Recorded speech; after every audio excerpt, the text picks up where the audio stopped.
Você sabe que ao longo desses últimos dias a gente tem conversado com os pré-candidatos à presidência da República, a gente tem aberto os nossos microfones para que eles se apresentem, para que eles conversem aqui com vocês sobre as propostas, os pensamentos deles sobre o Brasil, sobre a nossa situação e soluções para o nosso país. Hoje a gente tem aqui com a gente a senadora Simone Tebet, que é pré-candidata do MDB, ela é do MDB de Mato Grosso do Sul. Senadora, muito bom dia, muito obrigado por estar aqui com a gente. Bom dia Mauro, bom dia Michele, bom dia a todos os ouvintes da Rádio Nova Brasil. Bom dia. É um prazer muito grande falar com o Brasil através do seu programa. Senadora, no atual cenário aí das pré-candidaturas à presidência da República, a senhora é a única mulher pré-candidata. Como é que a senhora vê esse fato? Bom, essa foi, Mauro, uma das razões porque eu acabei aceitando o convite do partido para me colocar como pré-candidata à presidência da República. É praticamente inconcebível no país onde nós somos majoritariamente mulheres, não ter uma mulher para falar nesse momento tão difícil da quadra brasileira, nesse momento em que o Brasil, diante de tantos retrocessos, voltou a patamares inimagináveis de miséria, de desigualdade social, de desemprego, de falta de políticas públicas voltadas para a família, como, por exemplo, a falta de um grande programa de habitação para famílias que ganham até um salário mínimo. Você não tem uma mulher para dizer que Brasil é esse, mas principalmente que Brasil que queremos para o futuro e para quem. Eu não me canso de dizer essa frase, porque talvez uma das coisas que mais toca o coração da mulher brasileira, do cidadão brasileiro de um modo geral, é ver um país tão rico. Nós somos o celeiro do mundo, mas para tão poucos. Então o Brasil não pode continuar sendo esse país da injustiça social, que segrega, que separa seus filhos. Não ter a voz de uma mulher falando pelas mulheres, independente da coloração partidária, me fez aceitar esse convite do partido para que nós possamos definitivamente colocar a representatividade feminina na política de forma igual. Então é um grande desafio, eu sei da responsabilidade que tenho exatamente por isso, entre outras coisas, além do fato de representar aqui, nesse momento, o maior partido do Brasil, o que tem o maior número de prefeitos, vice-prefeitos, vereadores, um partido que tem uma história de luta, né, como um grande movimento democrático que agasalhou todas as forças de oposição ao regime militar e que hoje, novamente, diante desse desgoverno, de um governo insensível que recusou vacina e agora, recentemente, atrasou vacina para as nossas crianças, diante desse quadro todo, o MDB também, novamente, é chamado a se posicionar. Não poderia me omitir como mulher pública que sou, né, e pela responsabilidade que tenho de aceitar esse convite. Então é um grande desafio, mas que eu abraço com muita convicção, porque sei exatamente onde precisamos chegar, o que precisamos fazer para devolver, no mínimo, a dignidade ao povo brasileiro. Senadora, se eleita, qual seria a sua principal bandeira de governo? Eu queria que a senhora citasse um projeto que seria muito caro para a senhora, que a senhora não abra mão de ver implementado nos 4 anos à frente da presidência da República.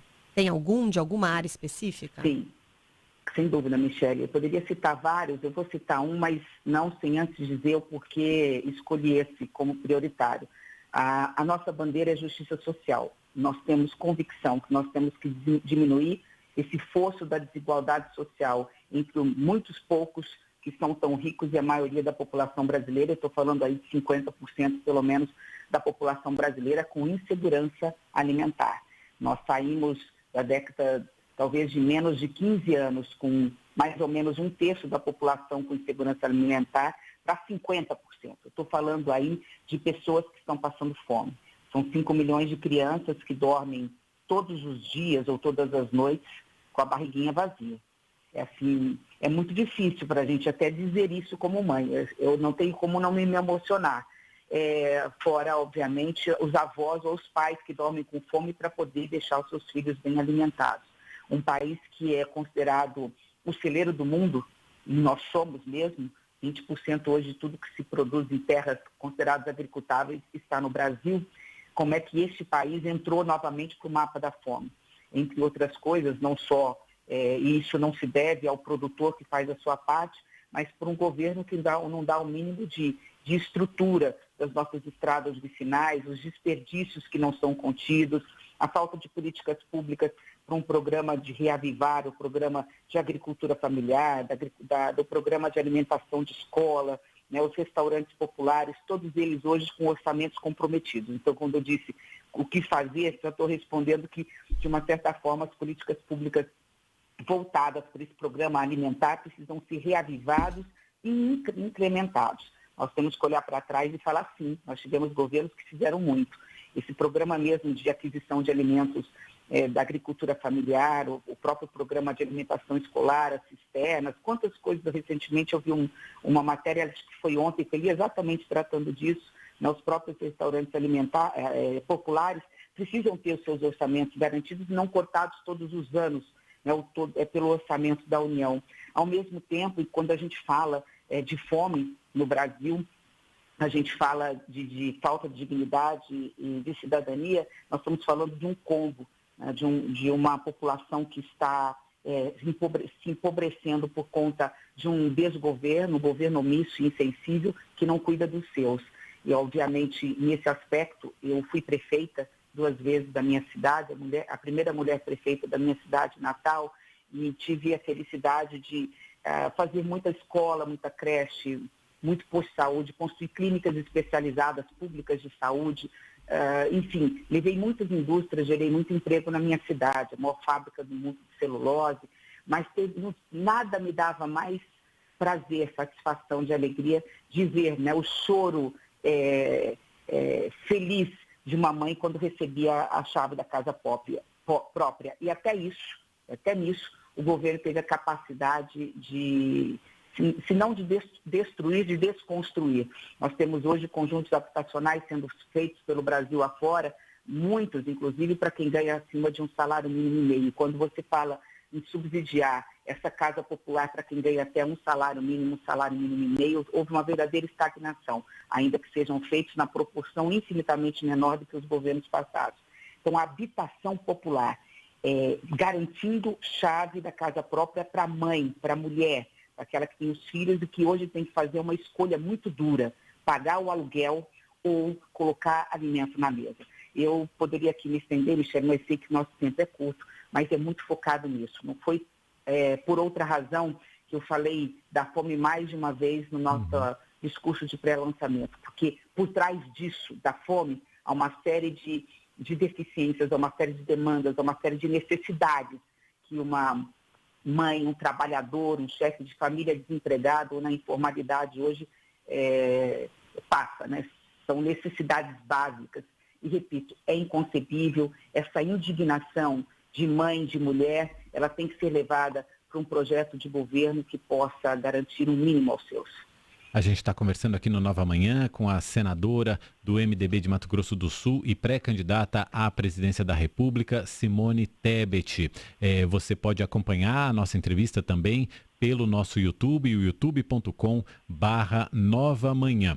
Senadora, a senhora falou sobre a questão da fome, a questão social, a questão do fosso social. Eu fico pensando, ao longo da história, e aí a história do mundo, a gente vê raríssimos, se é que a gente consegue encontrar, casos de países que enriqueceram tendo como seu modelo econômico a agricultura, a pecuária e a exploração de mineração de uma forma geral, a exploração de commodities. Os países que de fato enriqueceram, que formaram uma classe média mais robusta, foram aqueles países que se industrializaram, que apostaram também na educação, na ciência, nas universidades e na tecnologia, basicamente. Não está na hora da gente mudar um pouco o nosso modelo econômico? Bom, agora você acabou, Mauro, você fez a pergunta e deu a resposta. É exatamente isso. Eu sou professora, dei aula 12 anos nas universidades e venho de um estado do agronegócio, um estado que alavanca, junto com Mato Grosso, Centro-Oeste e outros estados, a balança comercial brasileira.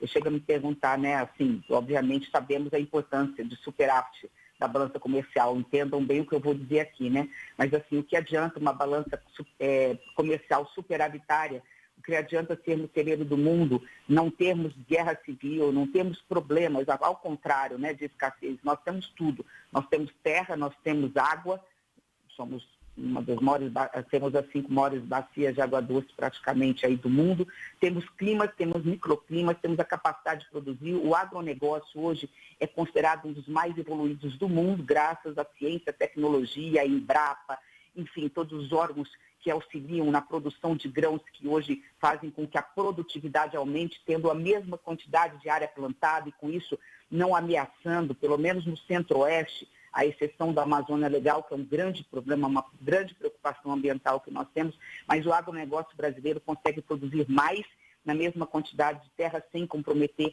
o meio ambiente, o que justifica, então, nós não termos não só o alimento, mas não temos essa justiça social, de termos um país não só que cresce, mas desenvolve socialmente, gerando emprego, gerando renda para a sua população. Aí vem a base de tudo que você disse. Eu diria que essas duas se complementam. De um lado, porque as commodities, o boi vai sangrando para fora do país.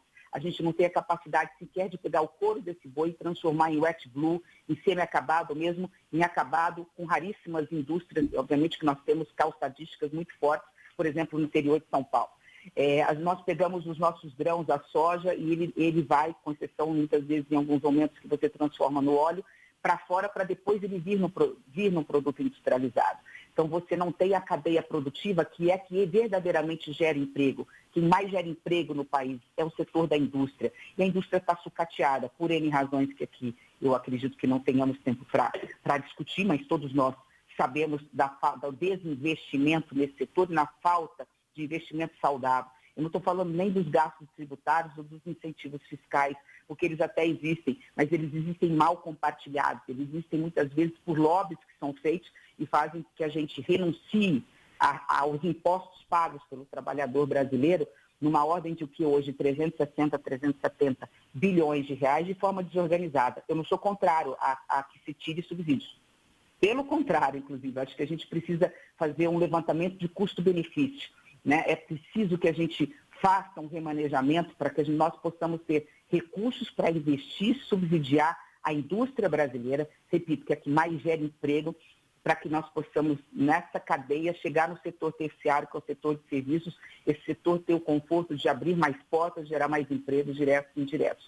Só que, além disso, e paralelamente a isso, eu diria que o outro pilar de sustentação mais importante, porque é a base de tudo, você falou as 3 palavrinhas mágicas, eu diria 4, educação, ciência, tecnologia e, consequentemente, inovação. Esses são os pilares. E não é difícil. Não é difícil porque isso não significa gastar mais, isso não significa tirar de onde não tem, significa gastar bem. Nós já temos a Constituição que prevê que estados e municípios têm que gastar 25% com a educação básica. Nós já temos considerados os estados tendo que ser responsáveis pelo ensino médio, já tivemos uma reforma do ensino médio que precisa ser implementada. Basta, agora falta que a gente gaste de forma efetiva esse dinheiro e que a União, que é aquela que fica com a maior parte dos impostos que o povo brasileiro paga e que tem a menor responsabilidade com serviços públicos, quase nada de responsabilidade da União no que se refere aos serviços públicos, naquela máxima, né, se há que é mais Brasil e menos Brasília, vamos transformar isso em realidade.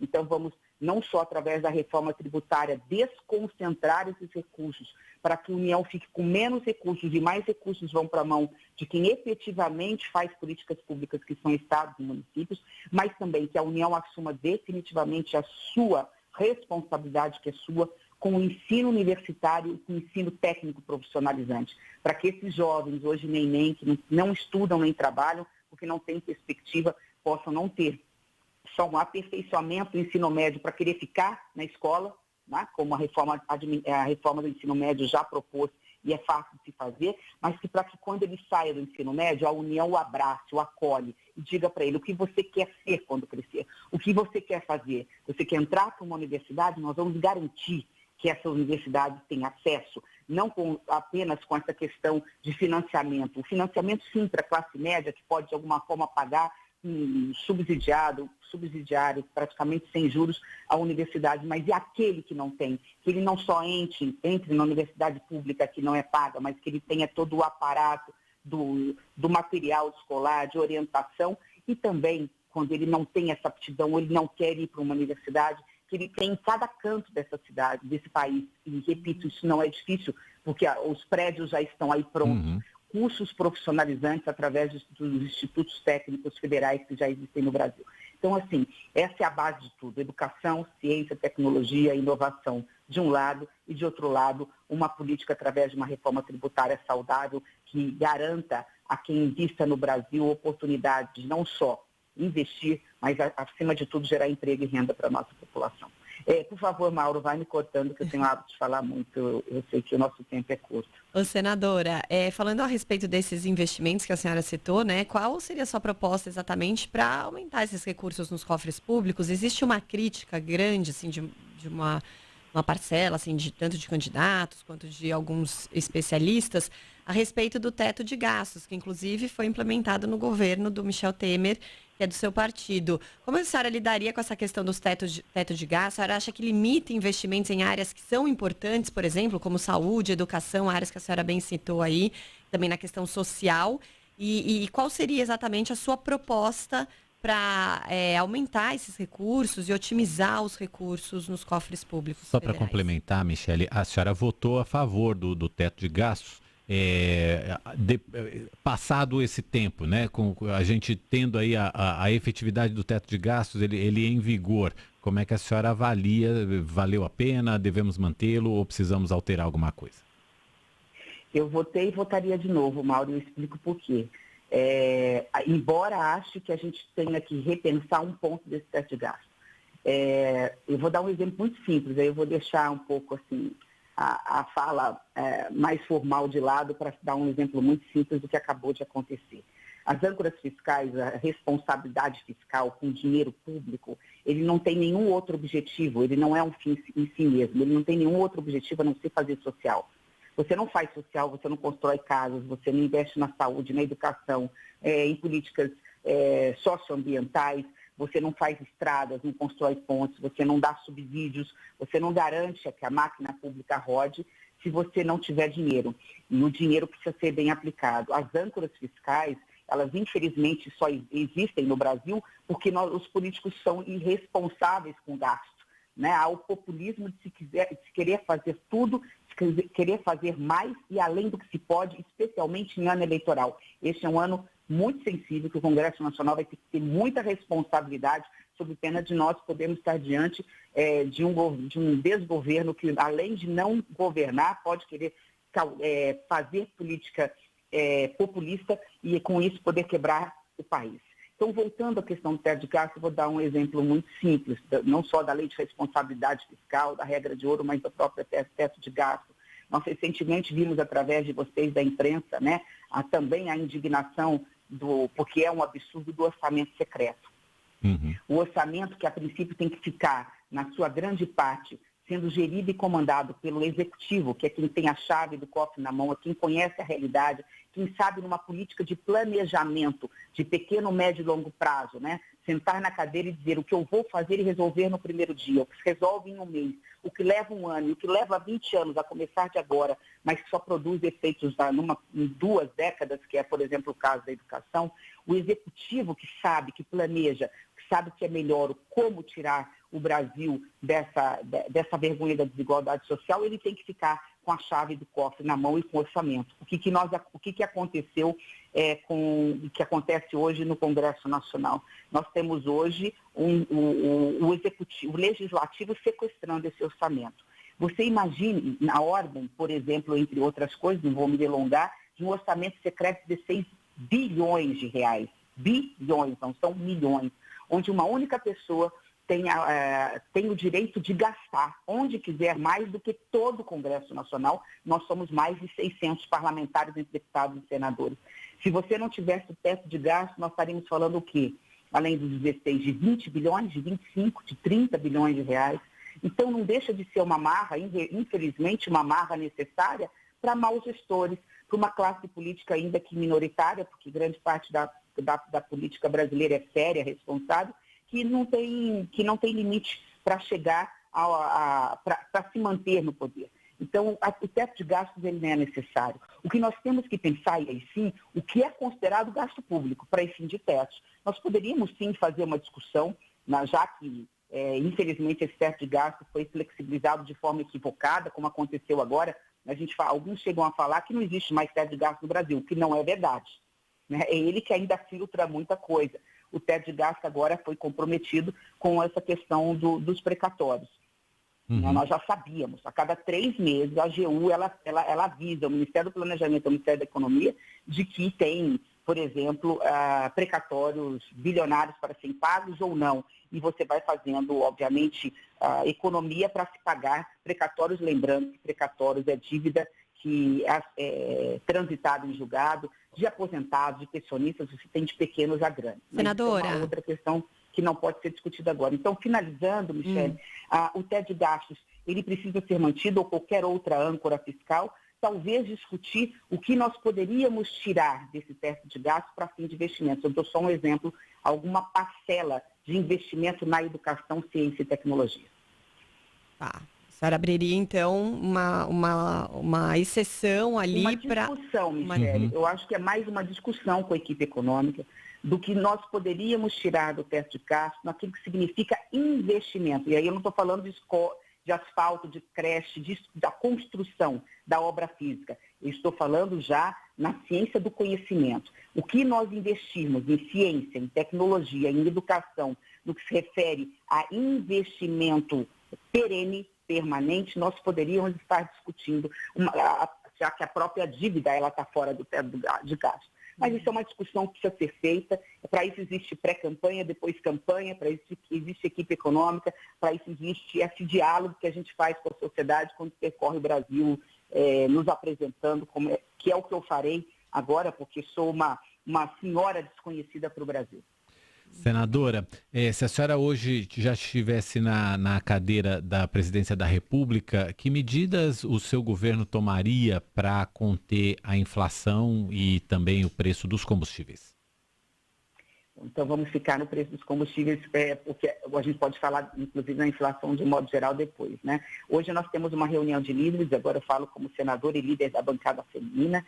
Nós temos uma reunião de líderes às 9 horas com o presidente do Senado, e talvez o ponto mais importante e principal é encontrar uma saída para essa política de preço de combustíveis na Petrobras. Nós temos 2 projetos tramitando, acho que essa questão se resolve esse ano, por isso que eu já estou dizendo que talvez não seja uma questão para o próximo presidente da República, não só por outra coisa, mas é porque ela é extremamente necessária. É ela que está impactando a inflação, além de, obviamente, né, a insegurança que o atual presidente causa. Uma das razões da inflação também é essa insegurança jurídica e institucional criada, faz com que o dólar suba e a bolsa caia. Mas, além disso, nós temos sim uma política de preço que precisa ser revista, discutida, inclusive com a própria Petrobras e com o governo federal. Cada um vai ter que ceder um pouquinho, porque nós não podemos esquecer que nós estamos falando do livre mercado, a Constituição permite isso.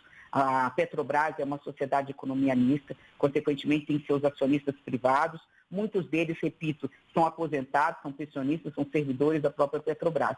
Mas não é possível, né, que um país que seja também autossuficiente na produção do petróleo, e muita gente não sabe disso, pega uma parte desse petróleo in natura e, ao invés de refinar no Brasil, porque o dólar está alto, compensa vender para fora, exporta esse petróleo bruto e depois importa esse mesmo petróleo feito no Brasil, produzido no Brasil, ele sai e depois ele volta mais caro porque ele volta refinado.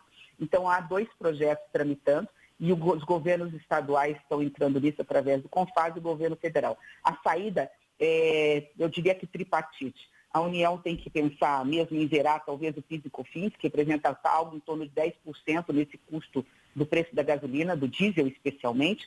Os governos dos estados têm que entrar nessa questão em relação, talvez, a discutir a questão dessa alíquota do ICMS, que está se discutindo se ela teria que ser única ou não para todo o país, e, obviamente, o Congresso Nacional fazendo uma gestão, uma análise junto à Petrobras e mesmo o governo federal em relação a destrinchar esse custo da Petrobras. Alguns falam, e há num projeto que é o que está no Senado, de um programa que a gente chama de estabilização, com bandas e tudo mais. Está incipiente, mas o que quero tranquilizar a população é que está no nosso radar do Congresso Nacional e a ideia é tirar do papel o mais rápido possível, porque, se me permite apenas para finalizar, nós não podemos esquecer, se é algo que impacta muito rapidamente, numa cadeia muito cruel, porque é escalonada na inflação, é inflação sobre inflação, é o preço do diesel. Ele impacta o custo da produção lá no trator da fazenda, depois no transporte,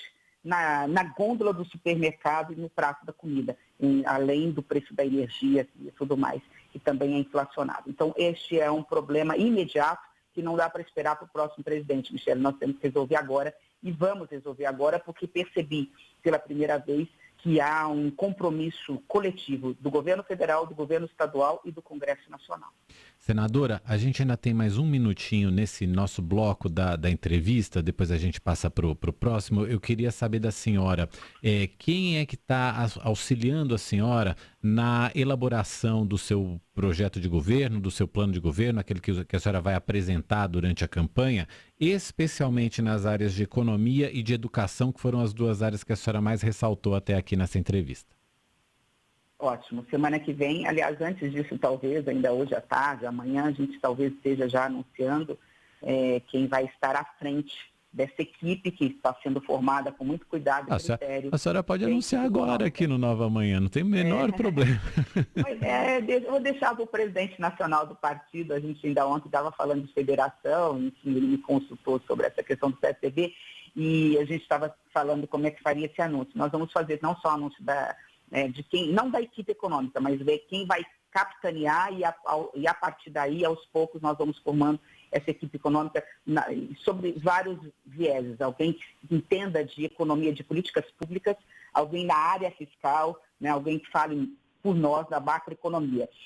Então, nós vamos estar anunciando. Da mesma forma que se refere a não só a educação, como me perguntaram, mas também um grupo que vai estar trabalhando junto comigo, porque a minha área também é essa, uma política de planejamento, um grande plano nacional de desenvolvimento e de desenvolvimento regional.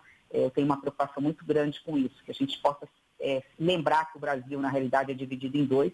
Nós temos o Brasil do Norte, Nordeste e Centro-Oeste, nós temos o Brasil do Sul e do Sudeste. Então, não dá para começar a andar, né? Não dá para falar de economia sem lembrar que nós temos dois Brasis em todos os aspectos. Consequentemente, não dá para falar o que fazer sem ter um plano, sem ter um planejamento. Esse foi um grande mal do governo federal quando extinguiu o Ministério do Planejamento. Então, com base nisso, nós vamos anunciar semana que vem também, talvez até na reunião da executiva do partido, enfim, né, algumas pessoas que estarão buscando pessoas de fora do partido para nos ajudar. Eu já tenho uma pessoa em mente, eu não vou anunciar aqui, porque eu vou consultá-la, ver se essa pessoa quer capitanear também esse projeto para que a gente possa apresentar um país, um grande plano nacional de desenvolvimento regional. Mas ela vai ser anunciada ainda nesses próximos dias, prometo que em menos de uma semana. Bom, a senadora Simone Tebet falou aí a respeito da federação partidária. Daqui a pouquinho a gente vai abordar mais essas articulações políticas, tudo que envolve aí as possíveis alianças da senadora nessa corrida, né, como pré-candidata à presidência da República. E a gente segue com a entrevista que a gente está fazendo com a senadora Simone Tebet, do MDB de Mato Grosso do Sul, pré-candidata à presidência da República. A gente até agora abordou com a senadora muitas questões ligadas à economia do país, mas a gente quer entrar agora em alguns temas da política, das articulações para a candidatura da senadora. E, senadora, a gente tem uma pergunta do nosso colega Heródoto Barbeiro para a senhora. Olá, senadora Simone Tebet. Senadora, os últimos números aqui do Data 360 para candidatos a presidente da República do Brasil traz o seu nome com apenas 1% da escolha dos eleitores. Apenas 1%. Também pergunta o seguinte: qual é a sua estratégia para mudar esses números, para poder chegar pelo menos no segundo turno dessas eleições presidenciais? A senhora tem o apoio do seu partido? Obrigada pela pergunta, Hilário. Sim, muitos veem isso como algo negativo, eu vejo como positivo, porque quando a gente olha essa mesma pesquisa, vê que eu sou a pré-candidata, né, o pré-candidato dentre todos, menos conhecido do Brasil. Isso me dá uma avenida de possibilidade. Agora, o próximo passo é andar o Brasil. Como eu falei, eu sou uma senhora desconhecida, mas tenho, obviamente, como um grande ativo, entre outras coisas, o fato de ser a única mulher pré-candidata e com isso poder falar a linguagem que todas as mulheres querem e precisam ouvir, né, e que todos os homens precisam ouvir da boca de uma pré-candidata mulher. Segundo, o fato de ser a pré-candidata do maior partido do Brasil, aquele que tem a maior capilaridade. O MDB é o partido que tem o maior número de prefeitos, vice-prefeitos, vereadores, o maior número de filiados. Então, a partir do momento em que nós colocarmos a nossa caravana da esperança, a nossa caminhada da esperança pelo Brasil afora, eu tenho certeza que as pessoas pararão, pelo menos, para ouvir as nossas propostas e aí, obviamente, como todo processo democrático, fazer as suas escolhas. Estou muito convicta de que as nossas propostas serão ouvidas, serão compreendidas, serão aceitas pela população brasileira e teremos condições de rapidamente decolar nas pesquisas. Ao lado disso, nós temos que entender que muitos falavam na imprensa final do ano, eu profetizei, não que tenha bola de cristal, falei, olha, o centro democrático não está poluído, ao contrário, nós não temos nomes, se nós tivéssemos nomes, estaríamos todos em torno dele, né, ou dela, dentro de um grande projeto. Muitos já ficaram pelo caminho, eu não vou ter a delicadeza de citar nomes, mas vocês sabem melhor do que eu que muitos já ou desistiram ou seus partidos entenderam que não vão lançar candidatos próprios. Então eu pergunto, quem hoje representa a terceira via? Nós podemos talvez falar de três candidatos que aí estão, e não mais 5 ou 6 como tinham, e acho que vai haver um afunilamento normal. Hoje eu tenho, sim, já tenho 20 dos 27 diretórios do meu partido. Ainda ontem estávamos conversando com o presidente nacional para ver de uma possível federação com o PSDB, dei o sinal verde, porque entendo que o diálogo é importante, embora ache muitíssimo difícil disso acontecer, porque eu ajudei a construir, como relator e como parlamentar, essa federação no Congresso Nacional, aprovar essa federação, sei como é que funciona e como ela tem condições de valer praticamente para 2026. Porque exigiria um aval positivo, né, dessa união de 4 anos de partidos, de praticamente a unanimidade das executivas estaduais. Nós temos um prazo muito curto de 30 dias para fazê-lo de um lado e do outro. Mas, enfim, eu tenho sim o apoio do partido. É natural que nós tenhamos dissidência. Nós estamos falando do maior partido do Brasil. Ele não tem a letra D de democrático no nome apenas no papel. Ele não tem o M de movimento apenas como algo retórico. Nós somos um partido em movimento, um partido em transição, um partido que sempre que há crises, e as crises são muito grandes, como foi no passado, ele é chamado e ele renasce das cinzas, e é exatamente isso que está acontecendo nesse momento. Eu, se me permitir, só para encerrar, sei que eu estou sendo muito longa, me caiu às mãos recentemente, um filiado muito antigo do partido me entregou um documento da época da ditadura do MDB chamado Esperança, né? O documento era Esperança e Mudança. Interessante que eu abri exatamente numa página que dizia mais ou menos assim, estamos vivendo a pior crise econômica, social, desde a década de 30, lá atrás falando, né? E uma profunda crise institucional, onde, né, hoje campeia a desesperança. Parecia que eu estava lendo o capítulo atual da história do Brasil. Então, são nesses momentos que o partido ressurge, e é isso que fortalece a democracia. Não existe democracia forte na Europa ou no mundo se não houver um grande partido de centro para poder conversar com todas as matrizes ideológicas. E é o grande partido de centro que nos momentos mais importantes, nas maiores crises, ele ressurge. E é isso que está acontecendo com o partido. Não é por outra razão que o MDB nos chamou, né, como poderia chamar qualquer outro valoroso companheiro, para colocar nossa candidatura, nossa pré-candidatura na rua e falar para o Brasil, há jeito, podem acreditar, levar esperança e solução das pessoas hoje que estão, infelizmente, não acreditam mais, não só na classe política, mas no seu país. Se a gente procurar hoje, eu ouvi recentemente também, né, no Google, o que mais se procura, a população brasileira mais procura como palavra é tristeza, depressão, remédios, e isso tem que acabar. Um país tão rico como esse tem condições de oferecer dignidade, alegria e felicidade para o seu povo. Senadora, nossos ouvintes estão se manifestando, mandando mensagem aqui. O Daniel Custódio, por exemplo, de São Bernardo, ele falou que ele era dessas pessoas que não a conhecia, que está acompanhando a entrevista aqui para se inteirar um pouquinho mais das suas ideias. A gente tem uma pergunta do nosso colega de Brasília, o Guilherme Portanova. Acho que a senhora já até deu uma adiantada aí um pouco na resposta, mas seria importante ouvir, né, e ver qual é a sua avaliação a respeito do que ele fala. Vamos ouvir. Oi, senadora, tudo bem? Olha, eu queria saber como é que está essa composição, essa conversa com outros partidos. A gente viu uma tentativa de aproximação do PSDB em torno da sua candidatura e também uma aproximação do ex-presidente Lula tratando de um possível acordo com o PT. A sua posição é de candidatura irrevogável ou pode haver uma conversa aí para formar uma chapa com o PT ou com o PSDB? Todos os candidatos, pré-candidatos de centro, têm que colocar o bloco na rua. Nós precisamos conversar com as pessoas e conquistar o coração das pessoas com propostas sérias, com autenticidade, com verdade, olho no olho, né, mostrando efetivamente aquilo que nós somos. Essa é a verdadeira política, eu faço política dessa forma desde sempre. É o meu propósito e acredito que tem que ser dos demais. Isso não impede, obviamente, de dialogar. Ainda ontem, porque é meu vizinho de porta, eu estava conversando com meu amigo, particular amigo, gosto demais dele, o pré-candidato do Cidadania, Alessandro Vieira. Né? E nós temos o mesmo entendimento, temos assim, a mesma perspectiva do que vai acontecer para o segundo turno. Nós acreditamos realmente que o Centro Democrático vai chegar ao segundo turno e vai vencer as eleições.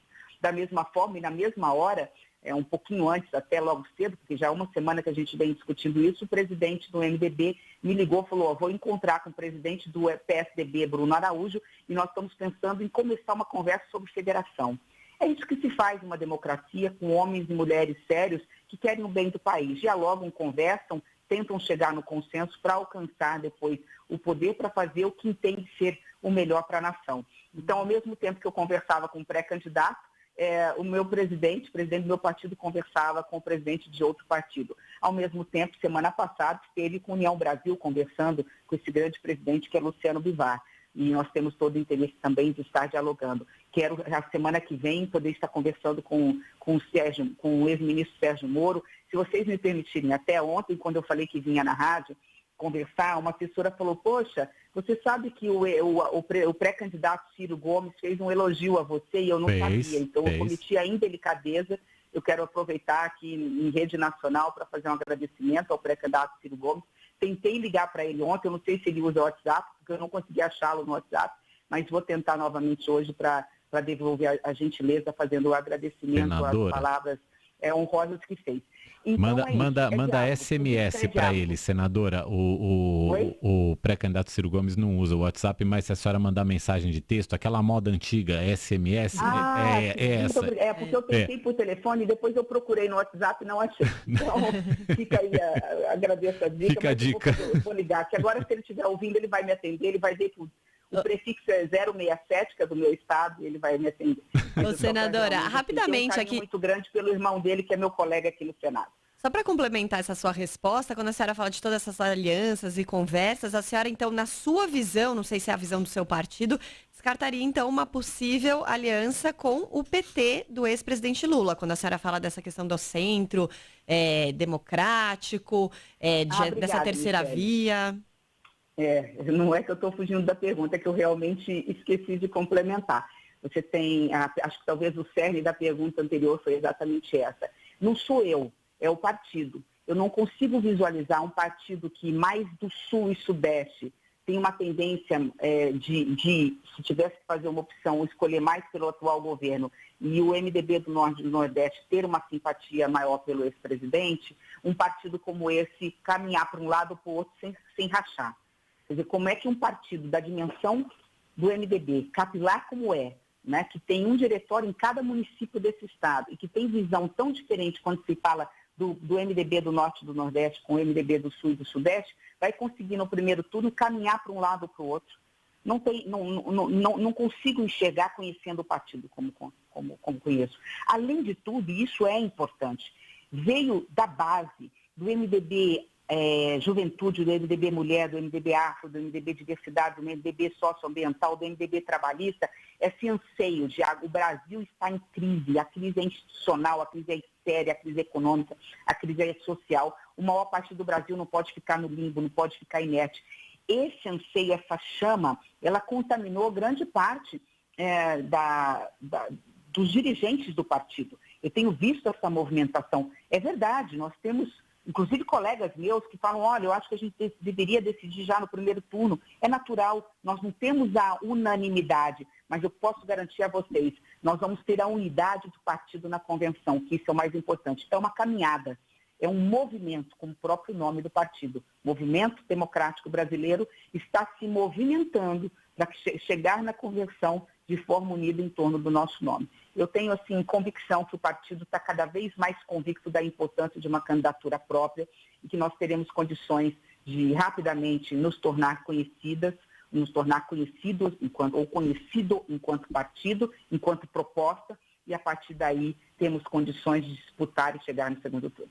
Senadora, a gente tem mais 1 minuto para encerrar a nossa entrevista. Eu gostaria de saber da senhora se a senhora se sente preparada para ser presidente da República. Eu estou me preparando, isso é o mais importante. Eu tenho a humildade para saber que não sei de tudo, mas também reconheço que não estou na vida pública, não nasci ontem na política. Eu faço política com mandato consecutivo há 20 anos, fora isso há 15 anos que eu milito, que faço política partidária, de bastidores.